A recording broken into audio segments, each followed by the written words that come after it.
Hey, Drew Lentz, the wireless nerd here, and today I want to talk about building a digital equity plan for your community.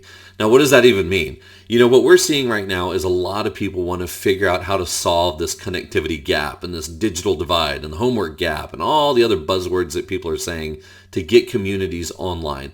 Now, whether that's to supply internet access to students or Wi-Fi to students or LTE to students, or whether it's so people can work from home and contribute back to the community, what we're seeing is a lot of people that are taking these initiatives, but they're doing it in these small sections. And what I want to talk about is how it's not just about one thing. It's about multiple things that truly create a digitally inclusive community. So digital equity is the key word, right? You want to make sure that everyone has access, the same type of access to get online, to contribute into their community, whether it's going to school or working from home. But you want to do it in a way that's a little bit more methodical than just saying, hey, we're going to throw a whole bunch of connectivity at it and hope that that solves the problem. Because to me, connectivity is not equal to digital equity. Connectivity is only one small piece of it, because connectivity can't be taken advantage of if you don't have a device. And if you don't have a way to access that connectivity, what good is a free Wi-Fi network, right? So if you don't have a way to get online using a device, then connectivity doesn't really solve that problem. Now, once you have a device, you have to understand how to use it. You have to know how to use a Chromebook or an iPad or a tablet or whatever it is that either the school district is providing or that you can check out from the local library or the local community resource center. You have to understand how to use that device. And education is the key to that. You have to have education to supply the knowledge to use the device. And once you have the device, then that connectivity is that important component of it.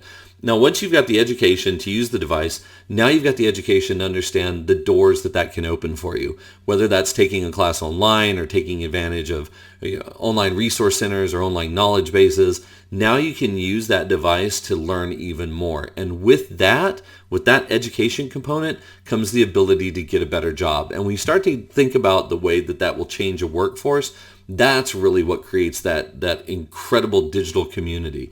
When you can start to develop jobs that are based on the education that people are getting online because of the connectivity, that's what we look at. So I like to think about this as the four legs of this stool, this digital equity or digital inclusion stool. And when you're trying to build this digital community, there's essentially four legs that you need. One is the connectivity that we talked about. The other is you need to make sure that you've got education, right? And you need to make sure you've got devices, and you need to make sure that you've got that workforce component to it. Without any of these legs of the stool, you really put yourself at a disadvantage in the community. So how do you get these? You have to make sure that you have partnerships in place and you have relationships in place to get the connectivity, to get the devices, to get the education, and then foster a really cool workforce development environment. Because once you do that, you end up with happy people. You end up being able to give a platform to people who can use this to better themselves, better their lives, better the community, drive revenue into the tax base, help develop a little bit of economic development in your community. Because to me, that's the key. It's not just about providing Wi-Fi. It's about making people happy in your community and making your community a better place.